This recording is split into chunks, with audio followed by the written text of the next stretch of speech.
My name is Boyd Varty. I think of myself as an artist of experience. My passion is to create transformational experiences for myself and others as a way to explore what it means to truly live. My central exploration is to live on what I would call the track of your life. To me, this is to live courageously towards the discovery of what you are called to and to what life asks of you. So much of how I live has been informed by my passion as an animal tracker. I'm following the trail of my own life and reporting back. This show is a daily broadcast from a treehouse on the Londolozi Game Reserve in the wild eastern part of South Africa. Londolozi is a 14,000 hectare wilderness reserve adjacent to the Kruger National Park.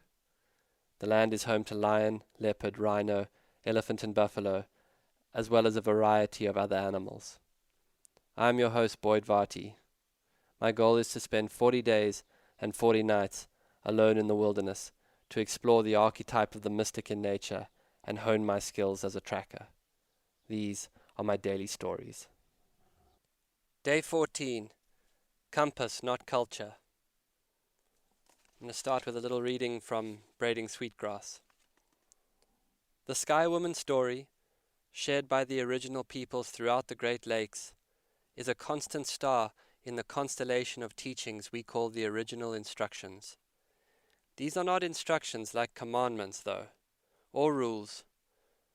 Rather, they are like a compass. They provide an orientation but not a map. The work of living is creating that map for yourself. How to follow the original instructions will be different for each of us and different for every era. It's really like that. I have about a month of solitude to go. To go till what? The idea that I could finish this experience is becoming really absurd to me. No, I suspect there will be no leaving this tree. Here is an unexpected thing to be grateful for. Touch wood, for some reason, my camp has not been ransacked by baboons. Every day I bathe in this gratitude, and I think all of us should be grateful. Any day our home is not ruined by baboons. So I would like you all to put it on your gratitude list somewhere near the top. Not ruined by baboons, tick. Coming up from washing a pot in the river, I found myself face to face with a teenage elephant coming the other way. He stuck out his trunk in front of him like we would put our arm out to say stop. And before I knew it, I found myself saying, "No, you stop right there." Communication has been well established. What a cast of characters makes their home out here in the bushveld. Walking out onto the clearing near the camp, I saw a huge old tortoise walking with a small group of warthogs. I mean, to really look at a tortoise, and a warthog for that matter, you might as well kick the saloon door open and walk into a Star Wars bar. Just from a straight design perspective, I can't help but wonder who came up with these creatures. And they are so themselves. Harmony is when, by being uniquely yourself, you belong to a greater whole. Well, Tortoise nails it. So odd yet perfectly himself, and such an addition. A shaman I knew used to tell me that what we are trying to do as we live is balance our harmony with the intelligence of life. When we are in harmony, it's like that intelligence flows through us. We stop trying to live well, and we are lived. Our path and purpose comes through us, not out of some quest to find my purpose, but by being who we most naturally are. And to look at any of the animals, it just takes you there. They're all so different, but so clearly perfectly in tune with their place in the intelligence of life. I mean a leopard. A leopard is total leopardness with no effort. So why am I here in this tree? Certainly to find my harmony. In order to do that, one must do inner work. So I thought, if you don't mind, I'll just share a bit about my understanding of inner work for context. Inner work, in very simple terms, has two movements. The first is a clearing out and becoming aware of all the things that are not really you. You find all these little patterns that come from trauma, social conditioning, what you needed to be, how you needed to be liked or to belong, what you needed to fit into your community, your ideas about what made you valuable, ideals from your culture. And what you discover is a lot of who you think you are is not you at all. It's conditioned response. The next phase is where you ask, well, if I ain't all of that, then what? Who am I? When you arrive here, there are no signposts. And honestly, the language gets fluffy. You have to learn to follow the intelligence of life. Let your essence express itself. Become a tracker, wayfinder. Follow your bliss. Learn your medicine way. And what the language does not do justice to is what a deep challenge you have arrived at if you choose to go this way. You might wonder, like my drinking buddies do, well, why do inner work? Why do you want to dig around in all that soft shit? Well, here's why I'm drawn to inner work. I have a friend who told me he was going to counseling with his wife. Is there a problem? I asked. Not at all, he said. That's why I go to counseling. Carl Jung has this idea that the unconscious will play out in your life till it's made conscious. That's why certain patterns repeat over and over in certain people's lives until we develop awareness around what we don't know is driving us. With awareness, we learn to make different choices. We learn to live in a way that is more aligned with who we are, more in harmony, moving towards the state of peace that comes when we are internally agile with our evolving self, compassionate, integrous, grounded. This is the work of finding the wild man or the woman with her wolves. And it seems to me that you choose to do inner work or life will choose for you. And when life chooses, it's harder because you have to learn how to go inward and get in tune with your way whilst dealing with divorce, death, change, sideswipe, betrayal, about tone, trauma, disillusionment, all of the uncertainty that suddenly puts you into that kind of exploration. So what is my work today? My work is on the tracks of a leopard.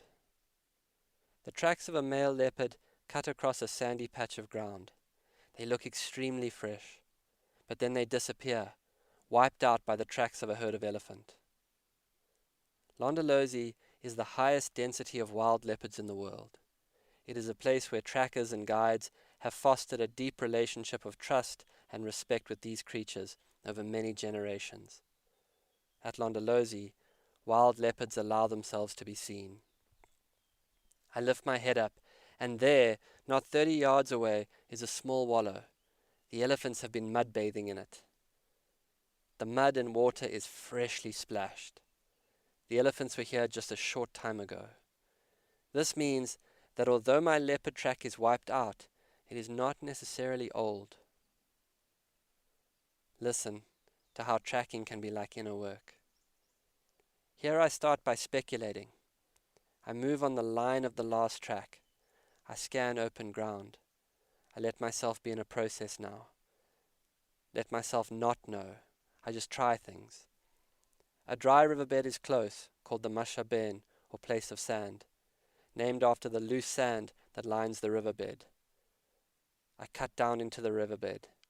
Elephants have been all over, wiping out tracks, freshly snapped branches and soccer ball-sized dung balls. I scan the ground with attention. There is not the whole picture, but enough, a distorted section of the back pad of a leopard track.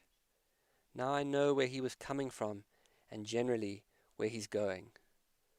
I know that he will likely stick to the thick, shaded areas along the banks of the dry riverbed. With no trail, I must pick a bit of a track here, confirmation, and there, yes, sometimes 50, 60 meters between tracks. Then, no more tracks.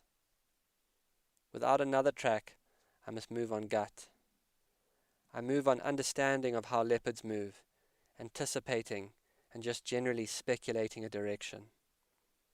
Periodically, game paths cross the dry riverbed.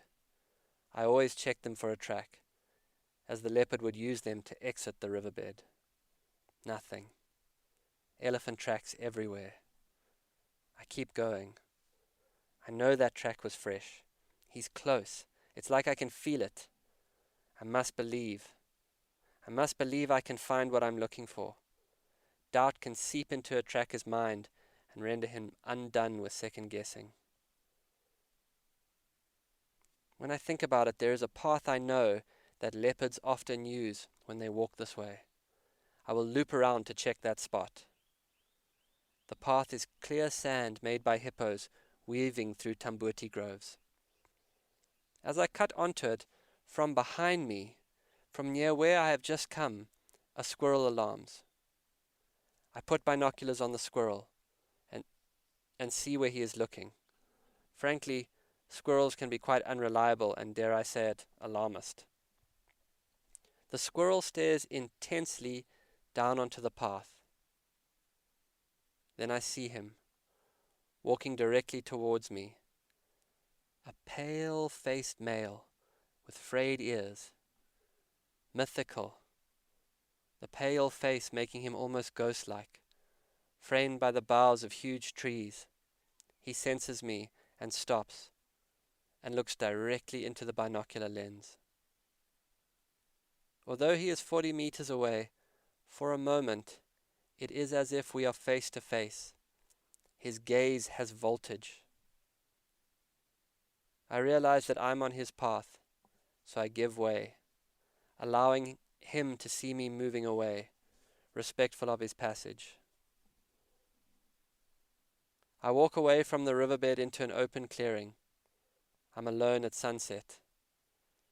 In the book Into the Wild, one of the last journal entries that Chris McCandless makes says, "Happiness only real when shared." I don't know if I believe that, but I understand that sentiment in this now. On his path, the leopard suddenly calls.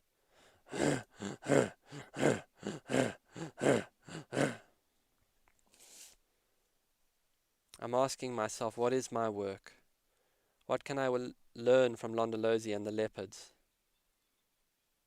Certainly, my work is to let myself be seen, completely. Maybe not by everyone, but by someone. That is a true challenge. 4-0, out. This has been another episode of the Track Your Life podcast with Boyd Varty. Follow us on Instagram at Boyd_Varty, Twitter at Boyd Varty. Visit Boyd's website at boydvarty.com or subscribe to this podcast in your favorite podcast player.